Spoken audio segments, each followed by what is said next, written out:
係咁網友呢單嘢咧，我講即係我喺網度睇到咧，我覺得好好笑。即係忽然之間，潮州汕頭嗰啲鋪頭咧，全部關晒門，而俾出嚟嘅理由咧係笑到你碌地嘅。真係呢個乜嘢叫做呢個柯正猛於虎咧？大家聽下啊，真係好好笑，笑得嚟咧係大眼淚嘅。呢個係即係講百姓點樣俾人哋剝削法嘅呢個係。好啦，嗱呢個兵庫縣雙生生蠔咧，好好賣，我話俾大家聽。我哋嚟嗰手貨咧，應該賣埋呢2日咧就冇噶啦，咁啊要等2-3個禮拜先至嚟翻啦。我梗係急速嚟翻，個個都話好好食，好新鮮，好爽，而且好重嘅蠔味嚇。呢個係呢個快啲買翻去食下呢個。呢2日唔嚟買咧就冇。廣東潮州汕頭大規模，咦？成條街好似死城咁喎。社會廣泛關注討論，點解會變咗死城呢？原來咁，中國國務院11月1號宣布，2024年省級政府安全生產消防工作考核巡查，係一個呢個叫國呢個叫國考啊，唔係我仲以為呢個升大學添，唔係全國省政府就進行2樣嘢。第一，你嘅生產安唔安全，你嘅消防好唔好？22個巡核組進駐31個省市區。好啦，廣東省呢度點呢？呢個安委會召開全省安全防範工作視訊會議，要求對展區展館、展覽區展覽館、廠房庫房、物流園區重點進行安全排查。呢個喂，呢個即係好多時燒死人喎，呢個唔係幾好啦，係嘛？食啲嘢又食死人，即係咁樣，呢個就係咁。呢個原理上就係咁啦。而咧，佢未去之前咧，佢會俾消息話俾你聽，我幾時嚟嘅？國務院巡查組11月20至22號喺潮州明查暗訪，23號到27號去汕頭，殺到嚟啦！潮州市喺11月19號向商戶發出通知，要求加強消防安全工作，進行消防安全衛生考核。2樣嘢，一個就係消防，一個就係衛生。如果企業自身不合格，暫停生產。如果一查到你唔合格咧，就要即刻停止生產，罰5萬蚊人民幣，嚴重者可能勒令關廠，罰5萬蚊。國務院巡查講明要乜嘢咧？包括喂，你啲鋪頭啲廠房有冇住人喺度先？呢個店內個神龍附近係咪有滅火器有冇花灑防盜窗係咪有逃生口聽講話仲要規定咧，係唔可以明火煮食嘅，即係如果你喺嗰度有明火煮食，喺鋪頭度明火煮食咧，係犯法嘅。點解？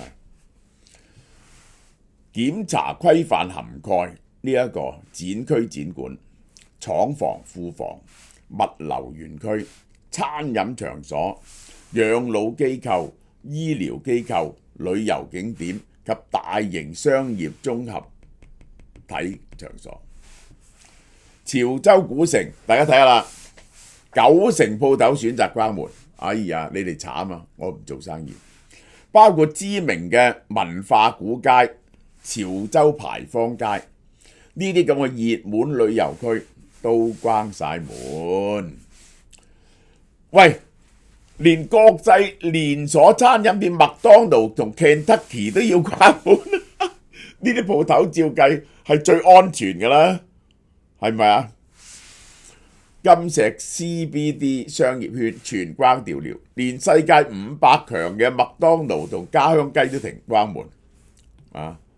真實上冇過，呢個真係。喂，佢哋嘅消防設施同衞生設施已經係最好嘅啦，佢哋都驚，佢哋都要關門。汕頭澄海區出現大量商鋪同企業關門，出現全條街集體停業。嗱，如果有啲人停業呢，你就唔敢唔停業㗎。我話俾你聽，因為一定查你啊嘛。即係呢個呢，本來係抽查嘅，即係唔可以每間查，但成條街得你一間，咁梗係查你啦。豬腳被偷，俾個理由出嚟休息一日；茶葉被偷，休息一日，係去到反㗎啦，根本就係。汕頭最出名嘅龍眼南夜市接到通知，所有用明火經營嘅攤位11月22至28號全部停業，一個禮拜唔做生意。喂，嗰啲小食檔攤啊，全部都用明火嘅。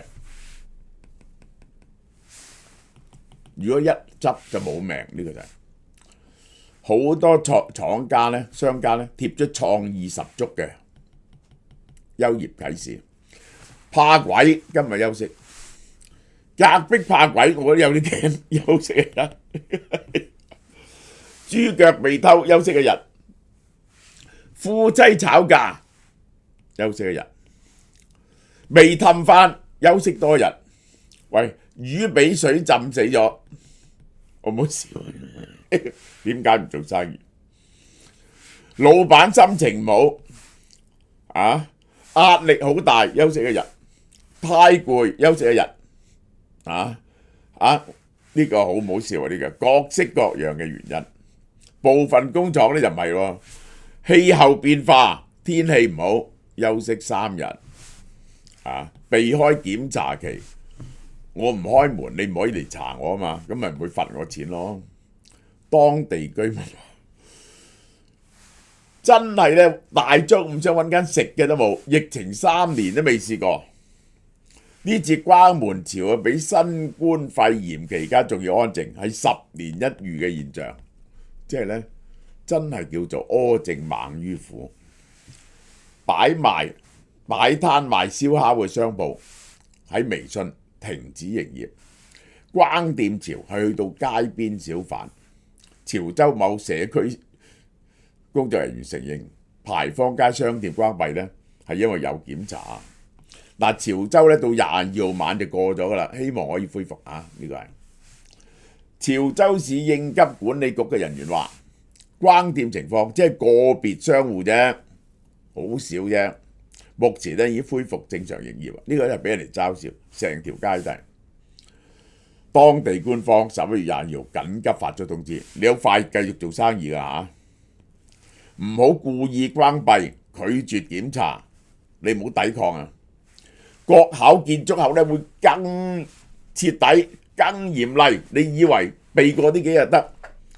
你關門嗰啲呢，我再整你，對問題企業加重處罰。今晚到明日逐個通知，要求企業經營者冇正當原因唔可以關門。講3句説話。檢查組嚟檢查呢，係對我哋嘅工作指導同幫助，要正確對待、自覺配合同接受檢查。如果關門、停業、拒檢呢，政府一樣可以開你門嘅，照樣能夠發現你嘅隱患問題嘅，照樣要整改嘅，照樣要問責嘅，但係就會更加嚴厲追究責任。如果唔配合，故意關門、停業、拒檢呢，即使國家檢查組冇抽查到，以後區入邊即係你關門嗰啲，我記住你，會更徹底嚴厲檢查，發現問題更加嚴厲處置，會報復嘅。你哋正確對待嚇。有網民表示中午想揾間餐廳食飯都揾唔到。好啦，剛好遇上消防檢查，2/3嘅鋪頭關門，連鎖店都唔開，想食嘅鋪頭大門緊閉。好多網民認為，其實咧佢哋唔係想關門，其實係避免罰款，唔係被檢查，係被罰款。潮州嘅事你聽見啦，衙門要開展呢個消防環保檢查，係地氈式檢查，企業唔合格嘅要停業整頓，仲可能罰5萬蚊。大大細細嘅鋪頭都結業啦，將肯德基、麥當勞都嚇壞咗。講實話，其他人嘅消防衞生99%都比唔上呢兩間，呢啲已經係照正嚟做。3日唔做生意，至多損失2000蚊啫。佢一嚟罰你咧就5萬。就攞滅火器嚟講，鋪頭賣50-60，如果你同消防局有關係嘅人買咧，係200-300一個，冇價講。消防噴頭80平嘅屋，要裝8個，要你裝8個，一個2000蚊，16000蚊。戶外嘅廣告牌要1年檢測一次，檢測費2800，生意好難做喎。補充一下，我老豆琴日去剪頭髮，發現好細嘅夫妻檔理髮店剪一次20還是25，發現裝咗個花灑頭喎。我爸爸問係咩回事，佢話消防檢查要求嘅，理髮店冇罰，係自己查自己，話需要裝，問過要裝呢個花灑先合格。如果個鋪頭冇錢裝花灑呢，就要關門休息㗎啦。雖然巡視都不一定過，但一日唔賺到幾錢，罰2-3千呢就大鑊。呢個就係呢個係好啦。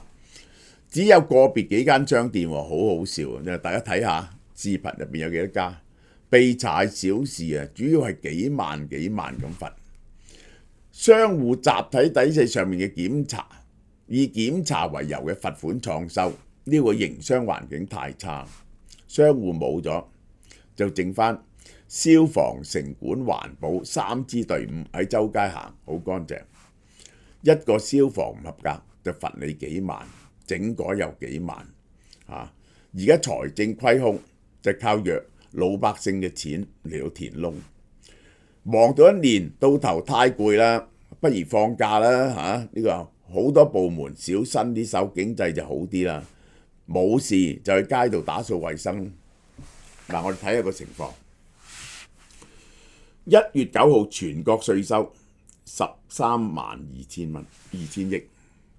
呢個咧係 deficit 係8萬億啊，係同比收入後同比下降5.3%。企業稅跌4.3%，個人所得稅跌4.9%。最大嘅一條數係企業稅，最大嘅一條數係呢個係增值稅啊。如果企業稅、增值稅、個人所得稅都跌，點解個經濟唔係衰退？你解釋俾我聽。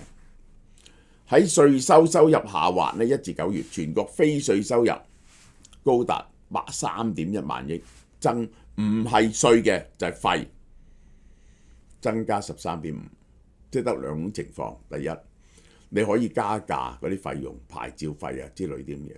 第二，你要罰人錢。蘇州大學副教授劉成良話：罰沒收入係作為非稅收入嘅組成部分，係一種特殊嘅財政收入手段。近年異常成長，尤其是2020年之後啊，嗰啲地方好窮。呢個劉成良梳理咗近10年嘅數字，2020至22罰沒收入佔非稅收入 10%。財政壓力大，地方政府亂咁罰錢，糧都冇得出，捉住你罰你，攞啲錢嚟出糧，亂檢查、亂查封，甚至違規異地執法同催利執法。違規異地執法即係遠洋捕撈，催利執法係為咗賺錢而執法。新華社旗下嘅半月談報導，中國北方某山區縣交通違規罰款1年3000幾萬，而當地公共預算收入只係1億有3000萬係罰交通罰款罰翻嚟嘅。呢個就係即係咩叫苛政猛於虎。冇錢就亂咁罰錢，都唔知道罰錢係罰死咗啲商戶呢，結果個政府會更加窮。好嘛？呢段講到呢度。就快又到聖誕節咯，可以揾班人聚下舊放鬆下嚇。希望大家支持下時代同埋紅米。呢個呢，準備咗3款派對套餐俾你揀嘅，輕量組合係夠10至12人用噶啦。呢一個係10至12人。佢首先咧係有輕量組合咧，可以揀10款心儀食品嘅，1280蚊夠10至12個人食。首先係6選2，店主推介就係有慢煮非洲雞半薯角、炭燒豬頸肉配甜辣雞醬、美式巴比喬燒豬肋骨。首先就係揀呢個2款，2磅嘅素菜沙律有5款，輕食咧就4款揀1，有三文治同我最中意嘅西多士啦。主食係王牌產品啦，8款揀3，款款都有2.5磅嘅。特別推介麻辣鮮牛肉炒烏冬、菠蘿芝士焗豬扒飯、韓式泡菜豚肉炒飯，真係10個人都要食唔晒。最後仲有小食喎，9款揀3款，除咗泰式蝦餅同雞中翼簡直係必選咧，仲有椒鹽燒賣、馬來沙爹雞肉串燒同油炸鬼熱狗。好啦，咁呢個咧就係輕型組合就係1280蚊。標準組合咧15款喎，咁就可以15至18人，1880蚊。仲有大胃王組合20款，2380蚊。凡係訂購咧，仲可以用優惠價69蚊，加配紅酒燉牛，每份600 gram 嘅咁咧69蚊一份，每單可以加購2份。由而家起到10月10號仲有早鳥優惠，你而家開始訂就係輕量級嘅，本來1280蚊啦，就減100蚊；標準級嘅減150蚊，重量級嘅200蚊，仲有一份聖誕小禮物俾你嘅。訂咗貨3日後就可以攞貨。如果要送貨，我哋可以幫你叫埋車嘅。訂購或者查詢可以 WhatsApp 52773178，或者親身落分店揾店員訂餐。快啲嚟訂啦，唔該。